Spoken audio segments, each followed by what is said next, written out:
अध्याय। प्रहलाद जी के द्वारा नरसिंह भगवान की स्तुति। नारद जी कहते हैं, इस प्रकार ब्रह्मा, शंकर आदि सभी देवगण नरसिंह भगवान के क्रोधावेश को शांत ना कर सके और ना उनके पास जा सके। किसी को उसका और छोर नहीं दिखता था। देवताओं ने उन्हें शांत करने के लिए स्वयं लक्ष्मी जी को भेजा। उन्होंने जाकर जब नरसिंह भगवान का वह महान अद्भुत रूप देखा, तब भयवश वे भी उनके पास तक ना जा सके। उन्होंने ऐसा अनूठा रूप ना कभी देखा और ना सुना ही था।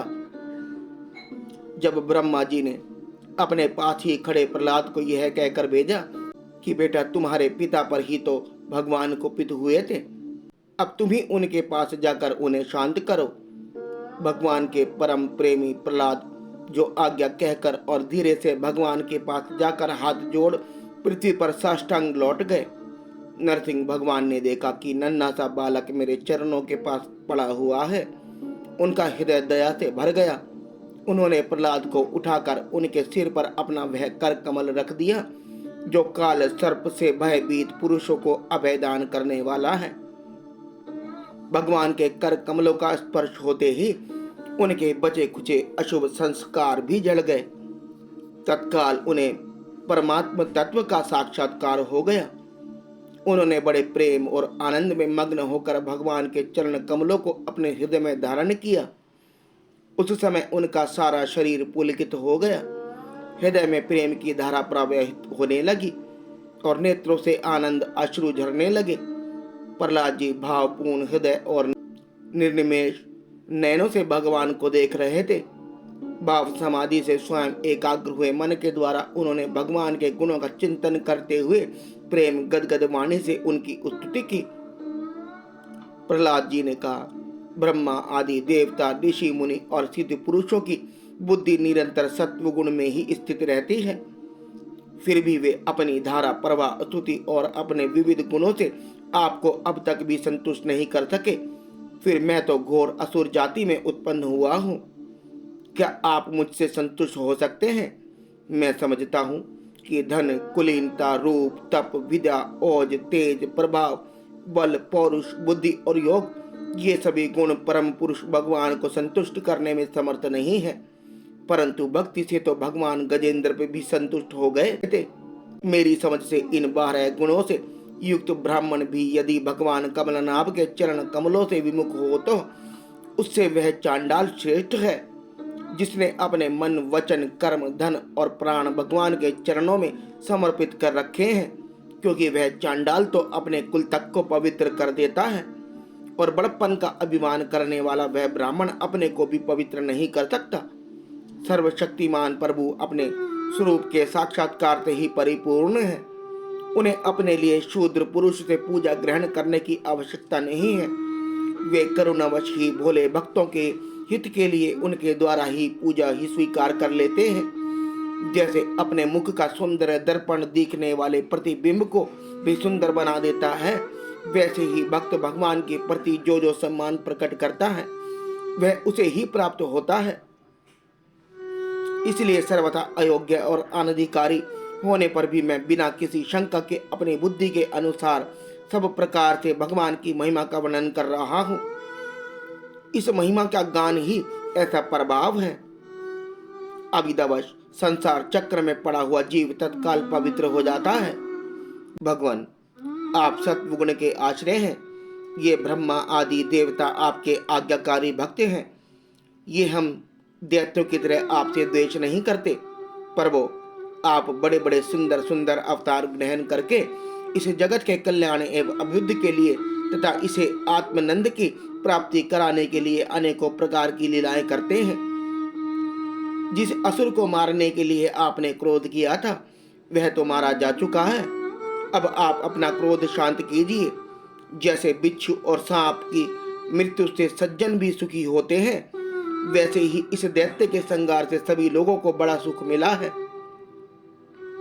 अब सब आपके शांत स्वरूप के दर्शन की बाट जो रहे हैं। नरसिंह देव, वैसे मुक्त होने के लिए भक्तजन आपके इस रूप का स्मरण करेंगे। परमात्मन, आपका मुख बड़ा भयावना है, आपकी जीभ लपलपा रही है, आंखें सूर्य के समान बोहें चढ़ी हुई है, बड़ी पैनी धाड़े हैं, आंतों की माला खून से लथपथ, गर्दन की बाल बच्चे की तरह सीधे खड़े कान और दिग्गजों की भी भयभीत कर देने वाला सिंहनाद एवं शत्रुओं को फाड़ डालने वाले आपके इन नखों को देखकर मैं तनिक भी भयभीत नहीं हुआ हूँ। दीनबंधो, मैं भयभीत हूँ तो केवल इस असह और उग्र संसार के चक्र में पिसने से, मैं अपने कर्म पाशों से बंधकर इन भयंकर जंतु के बीच में डाल दिया गया हूँ। मेरे स्वामी, आप प्रसन्न होकर मुझे कब अपने उन चरण कमलों में बुलाएंगे जो समस्त जीवों की एकमात्र शरण और मोक्ष स्वरूप है। अनंत, मैं जिन जिन योनियों में गया, उन सभी योनियों में प्रिय के वियोग और अप्रिय के संयोग से होने वाले शोक की आग में झुलसता रहा। उन दुखों को मिटाने वाली जो दवा है, वह भी दुख रूप ही है। मैं न जाने कब से अपने से अतिरिक्त वस्तुओं को आत्मा समझकर इधर उधर भटक रहा हूँ। अब आप ऐसा साधन बतलाइए जिससे कि आपकी सेवा भक्ति प्राप्त कर सकूं। प्रभु, आप हमारे प्रिय हैं, आहुतिक यथेची सुहद है, आप ही वास्तव में सबके परम आराध्य हैं। मैं ब्रह्मा जी के द्वारा गाई हुई आपकी लीला कथाओं का गान करता हुआ बड़ी सुगमता से राग आदि प्राकृतिक गुणों से मुक्त होकर इस संसार की कठिनाइयों को पार कर जाऊंगा, क्योंकि आपके चरण युगलों में रहने वाले भक्त परमहंस महात्माओं का संग तो मुझे मिलता ही रहेगा। भगवान नरसिंह, इस लोक में दुखी जीवों का दुख मिटाने के लिए जो उपाय माना जाता है, वह आपकी उपेक्षा करने पर एक क्षण के लिए ही होता है। यहाँ तक कि माँ बाप बालक की रक्षा नहीं कर सकते, औषधि रोग नहीं मिटा सकती और समुद्र में डूबते हुए नौका को नहीं बचा सकती। सत आदि गुणों के कारण भिन्न भिन्न स्वभाव के जितने भी ब्रह्मादि श्रेष्ठ और काल आदि कनिष्ठ करता है, उनको प्रेरित करने वाले आप ही हैं। वे आपकी प्रेरणा से जिस आधार में स्थित होकर, जिस निमित्ति से, जिन मिट्टी आदि उपकरणों से, जिस समय, जिन साधनों के द्वारा, जिस अदृश्य आदि की सहायता से, जिस प्रयोजन के उद्देश्य से, जिस विधि से जो कुछ उत्पन्न करते हैं या रूपांतरित करते हैं, वह सब आपका ही स्वरूप है। पुरुष की अनुमति से काल के द्वारा गुणों में शोभ होने पर माया मन प्रधान लिंग शरीर निर्माण करती है। यह लिंग शरीर बलवान, कर्ममय एवं अनेक नाम रूपों में आसक्त छंदोमय है। यही अविद्या के द्वारा कल्पित मन, 10 इंद्रियां और 5 तन्मात्रा, इन 16 विकार रूप अरो से युक्त संसार चक्र है। जन्म रहित प्रभु, आपसे भिन्न रहकर ऐसा कौन सा पुरुष है जो इस मन रूप संसार चक्र को पार कर जाए। सर्वशक्तिमान प्रभु, माया इस 16 अरो वाले संसार चक्र में डालकर ईख के समान मुझे पेर रही है। आप अपनी चैतन्य शक्ति से बुद्धि के समस्त गुणों को सर्वदा पराजित रखते हैं और काल रूप से संपूर्ण साध्य और साधनों को अपने अधीन रखते हैं। मैं आपकी शरण में आया हूँ, आप मुझे इससे बचाकर अपनी सनिधि में खींच लीजिए। भगवान, जिनके लिए संसारी लोग बड़े लालयित रहते हैं, स्वर्ग में मिलने वाली समस्त लोकपालों की वह आयु, लक्ष्मी और ऐश्वर्य मैंने खूब देख लिए हैं। जिस समय मेरे पिता तनिक क्रोध करके हंसते थे और उससे उनकी भौहें थोड़ी टेढ़ी हो जाती थी, तब उन स्वर्ग की संपत्तियों के लिए कहीं ठिकाना नहीं रह जाता था। वे लुटती फिरती थी, किंतु आपने मेरे उन पिता को भी मार डाला। इसलिए मैं ब्रह्मलोक तक की आयु, लक्ष्मी, ऐश्वर्य और वे इंद्रिय भोग जिन्हें संसार के प्राणी चाहा करते हैं, नहीं चाहता, क्योंकि मैं जानता हूँ कि अत्यंत शक्तिशाली काल का रूप धारण करके आपने उन्हें ग्रस्त रखा है। इसलिए मुझे आप अपने दासों की सनिधि में ले चलिए। विषय भोग की बातें सुनने में ही अच्छी लगती हैं, वास्तव में वे मृग तृष्णा के जल के समान नितांत असत्य है। और यह शरीर भी जिससे वे भोग भोगे जाते हैं, अगणित रोगों का उद्गम स्थान है। कहाँ वे मिथ्या विषय भोग, कहाँ यह रोग युक्त शरीर। इन दोनों की क्षणभंगुरता और असरता जानकर भी मनुष्य इनके विरक्त नहीं होता। यह कठिनाई से प्राप्त होने वाले भोग के नन्हे नन्हे मधु बिंदुओं से अपनी कामना की आग बुझाने की चेष्टा करता है। पर वो कहाँ तो इस तमगुणी असुर वंश में रजोगुण से उत्पन्न हुआ मैं, और कहाँ आपकी अनंत कृपा धन्य है। आपने अपना परम प्रसाद रूप और सकल संतापहारी वह कर कमल मेरे सिर पर रखा है, जिसे आपने ब्रह्मा, शंकर और लक्ष्मी जी के सिर पर भी कभी नहीं रखा। दूसरे संसारी जीवों के समान आपने छोटे बड़े भेदभाव नहीं है, क्योंकि आप सबके आत्मा और अकारण प्रेमी हैं। फिर भी कल्प के वर्ष के समान आपका कृपा प्रसाद भी सेवन भजन से ही प्राप्त होता है।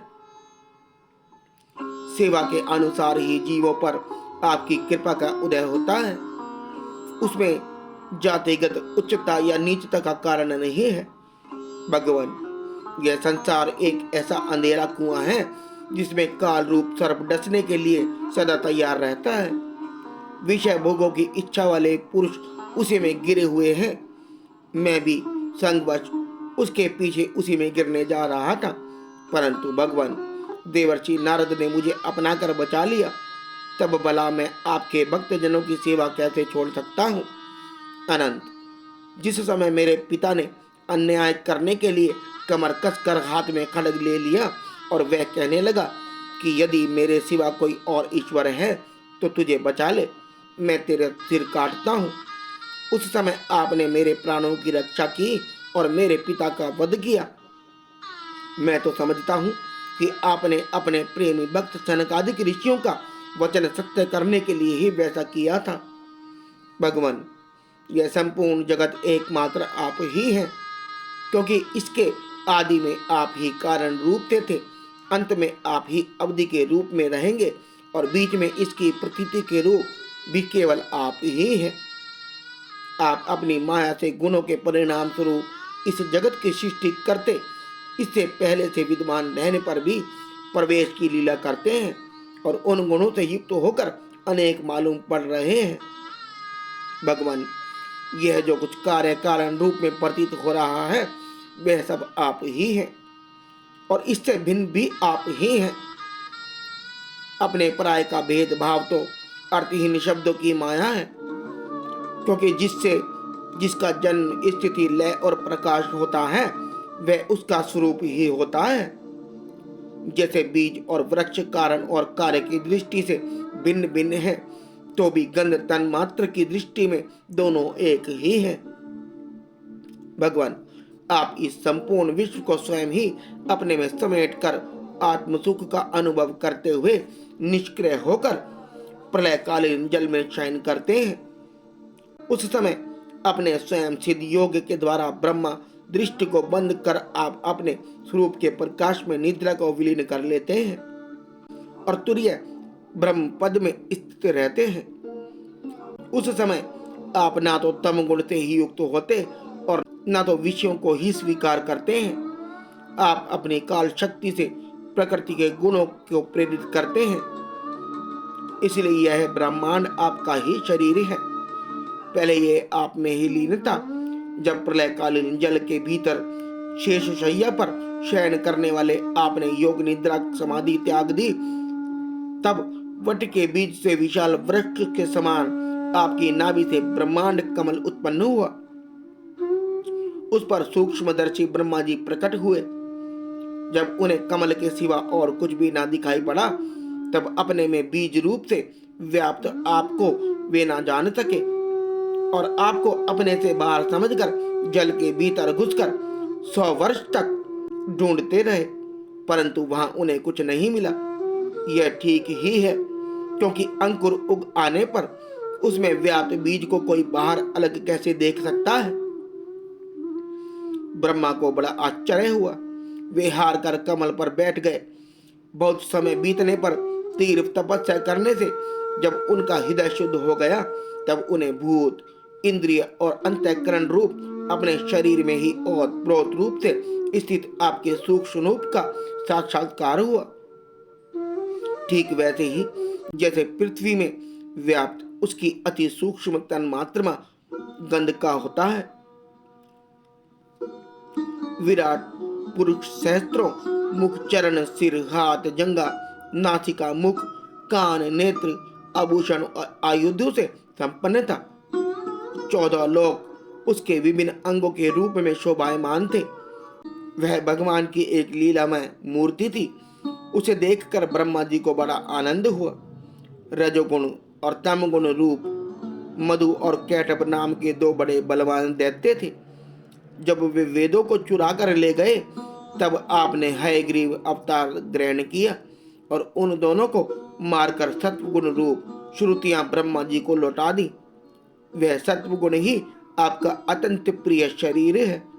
महात्मा लोग इस प्रकार वर्णन करते हैं, पुरुषोत्तम, इस प्रकार आप मनुष्य, पशु, पक्षी, ऋषि, देवता और मत्स्य आदि अवतार लेकर लोकों का पालन तथा विश्व के द्रोहियों का संहार करते हैं। इन अवतारों के द्वारा आप प्रत्येक युग में उसके धर्मों की रक्षा करते हैं। कलयुग में आप छिपकर गुप्त रूप से ही रहते हैं, इसलिए आपका एक नाम त्रियुग भी है। बैकुंठनाथ, मेरे मन की बड़ी दुर्दशा है। वह पाप वासनाओं से तो कलुषित है ही, स्वयं भी अत्यंत दुष्ट है। वह प्राय ही कामनाओं के कारण आतुर रहता है और हर्ष, शोक, भय एवं लोक परलोक, धन, पत्नी, पुत्र आदि की चिंताओं से व्याकुल रहता है। इसे आपकी लीला कथाओं में तो रस ही नहीं मिलता। इसके मारे मैं दीन हो रहा हूं।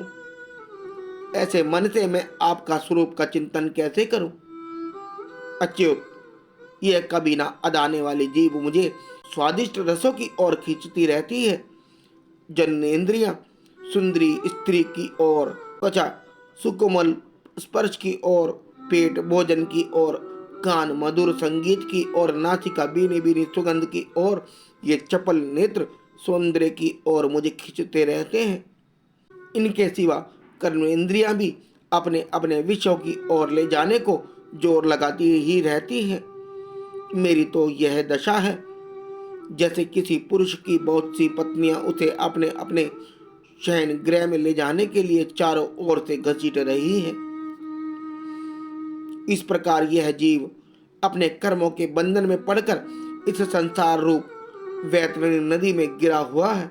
जन्म से मृत्यु, मृत्यु से जन्म और दोनों के द्वारा कर्म भोग करते करते यह भयभीत हो गया है। यह अपना है या पराया है, इस प्रकार भेदभाव से युक्त होकर किसी से मित्रता करता है तो किसी से शत्रुता। आप इस मूढ़ जीव जाति की यह दुर्दशा देखकर करुणा से द्रवित हो जाइए। इस भव नदी से सर्वदा पार रहने वाले भगवान, इन प्राणियों को भी अब पार लगा दीजिए। जगत गुरु, आप इस सृष्टि की उत्पत्ति, स्थिति तथा पालन करने वाले हैं। ऐसी अवस्था में इन जीवों को इस भव नदी के पार उतार देने में आपको क्या प्रयास है? दीन जनों के परम हितैषी प्रभु, भूले भटके मूढ़ ही महान पुरुषों के विशेष अनुग्रह पात्र होते हैं। हमें उसकी कोई आवश्यकता नहीं है, क्योंकि हम आपके प्रिय जनों की सेवा में लगे रहते हैं। इसलिए पार जाने की हमें कभी चिंता ही नहीं होती। परमात्मन, इस भव वैतरणी से पार उतरना दूसरे लोगों के लिए अवश्य ही बहुत कठिन है, परंतु मुझे तो इसके तनिक भी भय नहीं है, क्योंकि मेरा चित्त इस वैतरणी में नहीं, आपकी उन लीला कथाओं में गान करने में मग्न रहता है।